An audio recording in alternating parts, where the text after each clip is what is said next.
रतनपुर गांव में एक गरीब किसान रामू अपनी बीवी सरला के साथ रहता था। सुबह के वक्त मिट्टी के छोटे से घर में चूल्हा जल रहा था, जिस पर लोहे की कढ़ाई में थोड़ी सी सब्जी पक रही थी। अचानक दरवाजा खटखटाने की आवाज आती है। अरे इतनी सुबह सुबह कौन इतने जोर जोर से दरवाजा पीट रहा है?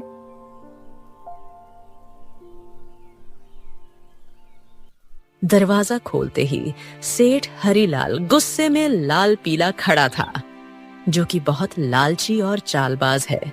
वह हर किसी से 2 गुना ब्याज वसूलता था। रामू, बहुत हो गया तेरा नाटक। मेरे पैसे कहाँ हैं? सेठ जी, कल ही तो मैंने आपको पूरी रकम दे दी थी और पूरा हिसाब पक्का कर दिया था, और मैंने आपके पुराने पैसे भी कब के लौटा दिए हैं। देर की वजह से तेरा ब्याज बढ़ गया है। अब वो उधार तुझे 5 गुना ब्याज के साथ लौटाना होगा। 5 गुना? सेठ जी, ये तो अन्याय है। मैंने मेहनत करके ब्याज सहित पूरे पैसे चुका दिए हैं। मैं गरीब आदमी इतना भारी ब्याज कैसे दे सकता हूँ? ज्यादा जुबान मत चला। अगर पैसा नहीं दिया ना तो तेरे घर का ताला तोड़कर बर्तन कपड़ा सब उठा ले जाऊंगा। तेरी बैलगाड़ी भी बेच दूंगा। सेठ जी, गरीब का खून चूसकर आपको क्या मिलेगा? हमारे साथ ऐसा मत करिए। इतना ज्यादा ब्याज मैं नहीं दे पाऊंगा। पैसे तो तुझे देने ही पड़ेंगे। देख लूंगा मैं तुझे। याद रखना रामू, हरीलाल से पंगा लेना आसान नहीं है। सेठ रामू को धमकाते हुए चला जाता है, लेकिन जाते जाते अपने नौकर को कहता है, इस गरीब भिखारी की इतनी मजाल, मुझे ना बोलकर इसने गलती कर दी। इसे तो सबक सिखाना पड़ेगा ताकि गांव में बाकी गरीब भी डर में रहे। आप बताइए, ये जिंदगी कब बदलेगी? रोज रोज 2 वक्त की रोटी के लिए जूझना पड़ता है। कभी मन करता है घर की टूटी छत ठीक करवा दूं, तो कभी सोचती हूँ कि हमारे पास भी अच्छे कपड़े हों, लेकिन लगता है किस्मत ने हमें बस तंगी ही दी है। मुझे पता है तुम्हें तकलीफ है, पर मैं क्या करूं? खेत छोटे हैं, बारिश वक्त पर नहीं होती, ऊपर से कर्ज का बोझ भी सर पर है। मैं दिन रात मेहनत करूं तब हमारे हिस्से में यही नमक रोटी आती है। मेहनत? हाँ, मेहनत तो आप करते हैं, लेकिन भगवान हमारी सुनता ही कहाँ है। लगता है जैसे भाग्य ने हमें इस गरीबी में ही सड़ने के लिए भेजा है। सरला ने आह भरी पर चुपचाप सब्जी पकाने लगी। कमरे में सन्नाटा था। रामू ने मन ही मन ठान लिया, आज खेत में चाहे जान निकल जाए, पर घर लौटकर कुछ ऐसा लाऊंगा जिससे सरला के चेहरे पर मुस्कान आ जाए। रामू को नहीं पता था कि आज का दिन उसकी जिंदगी की सबसे बड़ी कहानी की शुरुआत करने वाला है। सुबह के वक्त रामू खेत जाने के लिए घर से निकल रहा है। सुबह की हल्की हल्की धूप खेतों पर पड़ रही थी। सरला के मन में आज कुछ हलचल सी चल रही थी। रामू रोज गांव के बीच से होकर जाने वाला रास्ता मंदिर के पास से गुजरता था। रामू रोज इसी रास्ते से जाता था, क्योंकि यही सबसे छोटा और आसान रास्ता था। मंदिर में उस वक्त बस पुजारी ही थे जो सफाई कर रहे थे। प्रणाम पंडित जी, कैसे हैं आप? तबीयत ठीक है ना आपकी? हाँ बेटा, सब अच्छा है। भगवान का आशीर्वाद तुझ पर हमेशा बना रहे। पुजारी से बात करके रामू अपने खेत की तरफ निकल जाता है। उसी शाम गांव का सबसे अमीर सेठ हरीलाल अपने नौकर के साथ बैठा था। वह बहुत लालची और चालाक था। उसके मन में एक खतरनाक योजना पनप रही थी। सेठ हरीलाल अपने बड़े से घर में खाट पर बैठा पान चबा रहा था। पास में उसका नौकर कालू खड़ा था। अरे कालू सुन, मंदिर के गहनों को देखकर मेरा जी ललचा गया है। कल रात मंदिर में जो सोने चांदी के गहने हैं ना, वो मेरे घर में होने चाहिए। गांव वाले मेरी इज्जत करते हैं, लेकिन पैसा और बढ़ाना है मुझे। सेठ जी, पर यह तो पाप का काम होगा। भगवान के घर से गहने चुराना अच्छा नहीं लगेगा। अरे मूर्ख, भगवान को क्या जरूरत है गहनों की? उनका क्या होगा इनसे? असली भगवान तो पैसा है, और पैसा इंसान के हाथ में अच्छा लगता है। पर गांव वाले अगर उनको पता चल गया तो? बस यही तो मजा है। चोरी हम करेंगे और इल्जाम किसी और पर लगेगा। पता है किस पर? उस गरीब रामू पर। आज उसकी और उसकी बीवी की जुबान बहुत ज्यादा ही चल रही थी। रामू, वो तो रोज मंदिर के पास से ही अपने खेत के लिए जाता है ना? हाँ, हम इसी बात का फायदा उठाएंगे। सबको लगेगा कि उसी ने चोरी की। गांव वाले पहले ही उसे तिरछी नजरों से देखते हैं। बस आज रात ही हम अपना काम कर देंगे और सुबह हंगामा हो जाएगा। तू बस ये याद रख, कोई गलती नहीं होनी चाहिए। आधी रात को हम मंदिर में घुसेंगे, गहने उठाएंगे और अपने गोदाम में छुपा देंगे। सुबह मैं खुद शोर मचाऊंगा और रामू का नाम लूंगा। कालू डरते डरते सिर हिलाता है और अपने सेठ की बात मान लेता है। रात का समय था। गांव में हर तरफ सन्नाटा था।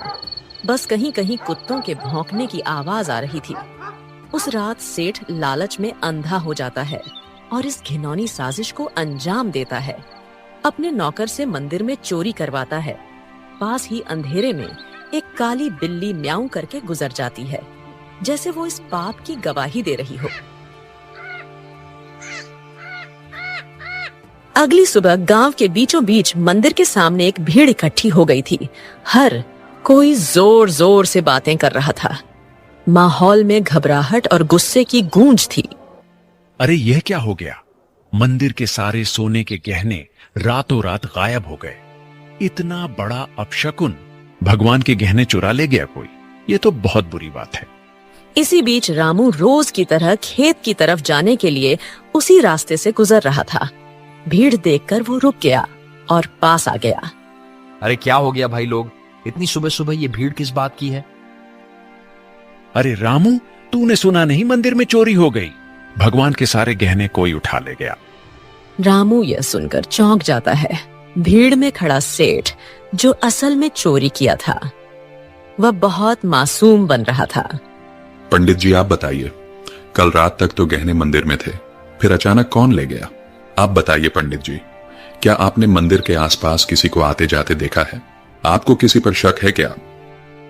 अरे मैंने देखा है रामू, रोज मंदिर के रास्ते से आना जाना करता है। सेठ जी, कल तक तो सब कुछ ठीक ठाक था। मंदिर के पास से तो कई लोग गुजरते हैं, लेकिन रोज सुबह सुबह खेत की तरफ जाने के लिए रामू इधर से निकलता है। मगर रामू ऐसा काम करेगा मुझे नहीं लगता। अरे पंडित जी, जमाना खराब है, आदमी की नीयत कब बदल जाए क्या पता। और वैसे भी जिसने किया है वो मुंह से कभी मानेगा नहीं। मैंने अपनी आंखों से देखा है। रात को जब मैं खेत की तरफ जा रहा था, रामू मंदिर के पास चुपके चुपके घूम रहा था। ये क्या कह रहे हो आप लोग? मैंने कोई चोरी नहीं की है। इतना बड़ा पाप मुझ पर मत डालो। अरे हाँ, ये गरीब आदमी है, पैसों की तंगी में है, ये कर भी सकता है ये काम। ये लोग मुंह पर अच्छे बनते हैं। अरे भगवान से डरिए आप लोग, हमने कुछ नहीं किया।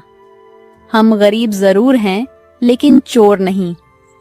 मेरे पति जितना ईमानदार इंसान इस पूरे गांव में कोई नहीं है। ऐसा मत कहिए, वरना भगवान आप लोगों को कभी माफ नहीं करेगा। रामू और उसकी बीवी ने बहुत समझाने की कोशिश करी, लेकिन भीड़ मानने को तैयार नहीं थी। सब रामू को ही चोर मान बैठे। रामू और सरला की आंखों में आंसू आ गए, लेकिन भीड़ में कोई उनकी सुनने को तैयार नहीं था। गांव वालों, अब तो सब साफ है। मंदिर के गहने चुराने वाला यही रामू है और ऐसे आदमी को हमारे गांव में रहने का कोई हक नहीं। चोरी करने वाले की एक ही सजा है, गांव से बाहर निकाल देना। हाँ, अगर इसने मंदिर में चोरी की है तो यह तो भगवान का भी अपराधी हुआ। इसे यहीं रहने देंगे तो कल हमारे घरों से भी चीजें गायब हो जाएंगी। अरे आप सब क्यों नहीं समझते? मैं निर्दोष हूं। मैंने कोई चोरी नहीं की। मैं तो रोज के जैसे अपने खेत जा रहा था। मुझ पर इतना बड़ा इल्जाम मत डालिए। भीड़ में जोर जोर से आवाजें गूंजने लगीं। निकालो इसे गांव से। भीड़ में हलचल मच गई। लोग एक दूसरे से कान्हा फूंसी करने लगे। रामू और सरला की आंखों में आंसू भर आए। उन्होंने कई बार सफाई देने की कोशिश की, लेकिन किसी ने उनकी नहीं सुनी। सबने मिलकर उन्हें गांव के बाहर निकाल दिया। रामू और सरला मजबूर होकर गांव छोड़कर चले गए। रामू और सरला रोते रोते गांव छोड़ चुके थे। गांव के बाहर एक सुनसान जगह पर टूटी फूटी झाड़ियों और कंटीली झाड़ियों के बीच एक पुरानी पड़ी झोपड़ी मिली। मजबूरी में वहीं उनका नया घर बन गया। सुनिए जी, यह जगह कितनी सुनसान है। न पास में कोई इंसान, यहाँ आसपास की झोपड़ियों में कोई रहता भी नहीं है, न खाने को कुछ है। अब हम क्या करेंगे? क्या करें सरला, जब अपना गांव ही हमें ठुकरा दे तो कहीं और सहारा ढूंढना पड़ता है। यही हमारी तकदीर है। मैं तो ये सोच रहा हूं आखिर चोरी की किसने है, और इल्जाम मुझ पर डाल दिया गया।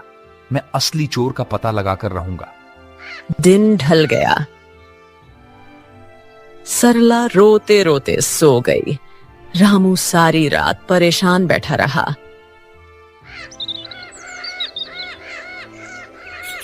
अगली सुबह जब रामू उठा तो उसने देखा कि सरला रो रो कर भूख से कमजोर हो गई है।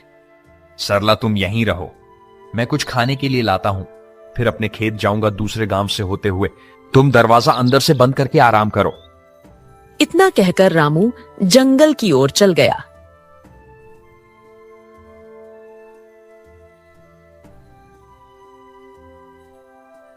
रामू ने सरला को कुछ फल और आसपास की नदी से पानी लाकर दिया।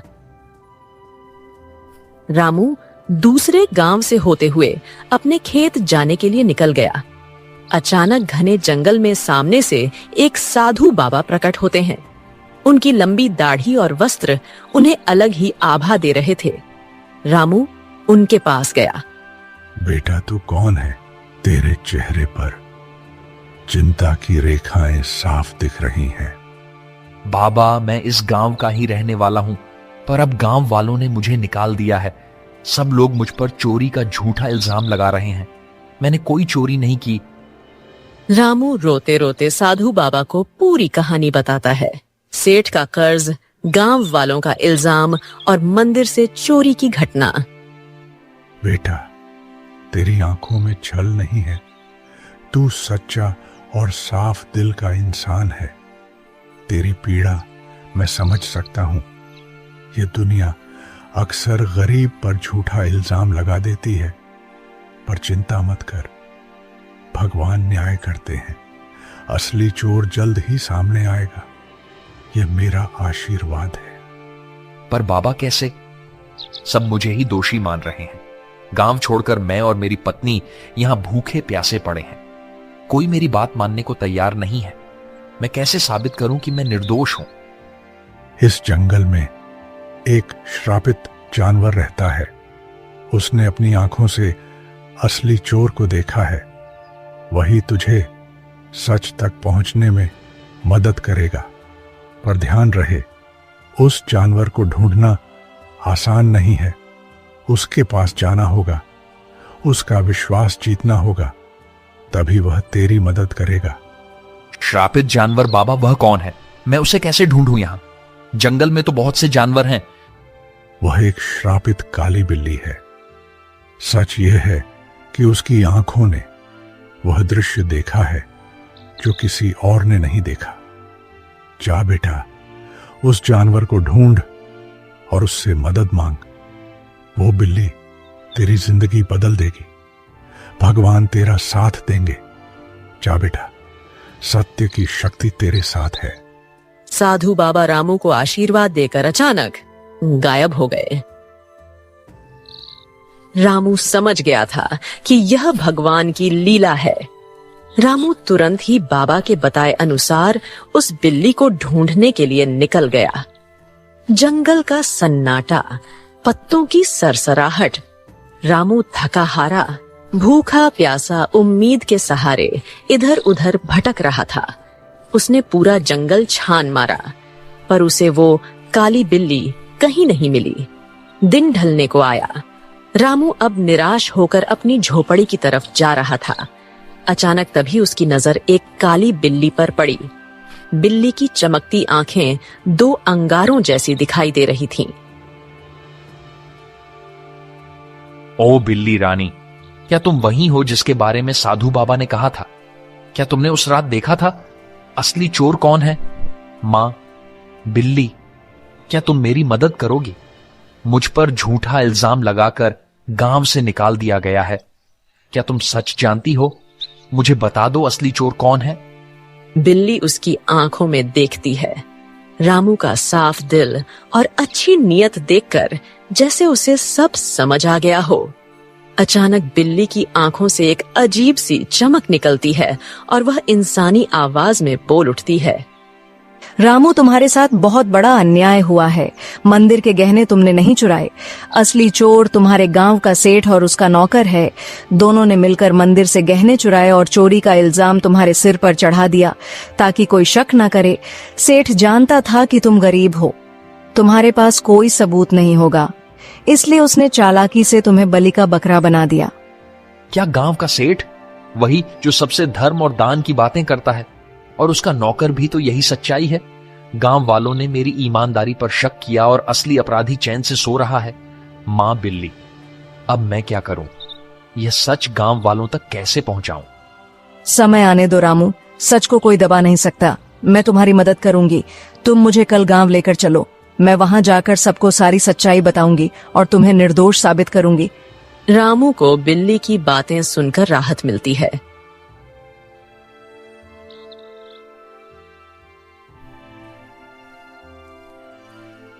वह घर जाकर सरला को पूरी बात बताता है।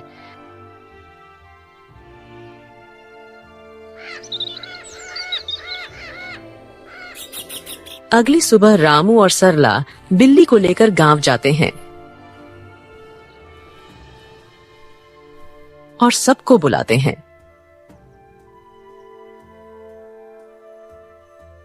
गांव वालों, आप सबने मुझे चोर बोलकर गांव से निकाल दिया था, पर असली चोर अभी भी गांव में ही बैठा है। आज मेरे पास एक गवाह है जो मुझे निर्दोष साबित करेगा। गांव वालों सुनो, असली चोर रामू नहीं है। मैंने अपनी आंखों से देखा है। मंदिर के गहने सेठ और उसके नौकर ने मिलकर चुराए हैं। अगर तुम्हें यकीन नहीं होता तो सेठ के घर जाकर देखो, मंदिर के गहने वहीं मिलेंगे। अरे, यह बिल्ली बोल कैसे रही है? चलो हम जाकर देखते हैं सेठ के घर गहने हैं या नहीं। वैसे भी सेठ ही हमें हमेशा धोखा देता रहा है। बिल्ली को बोलता देख सब चौंक जाते हैं और गांव के कुछ लोग सेठ के घर जाते हैं। उनको गहने सेठ के घर में मिल जाते हैं। अब पूरे गांव में बातें होने लगी। सेठ चोर है, सेठ चोर है। सब बोलने लगे। सेठ ने चालाकी से अपने नौकर को इशारा करा और सारा इल्जाम नौकर पर डाल दिया। अरे नहीं नहीं, मैं चोर नहीं हूं। ये सब मेरे नौकर की करतूत है। उसने ही चोरी की है। मैं तो खुद हैरान हूं। झूठ मत बोलिए सेठ जी, आप सबसे ब्याज में 4 गुना पैसे वसूलते हो, अब चोरी भी करवा रहे हो। ठीक है, अगर तुम सब कहते हो तो इस नौकर को सजा मैं दूंगा, क्योंकि यही असली चोर है। मुझे इस बारे में कुछ नहीं पता था। सेठ ने पूरे गहने वापस मंदिर में रखवा दिए। अब गांव में उसकी कोई इज्जत नहीं करता है। पूरे गांव वालों ने रामू से माफी मांगी। उन्हें अपनी गलती का एहसास हो गया। सबने पूरे आदर सम्मान के साथ रामू और सरला को गांव वापस बुलाया।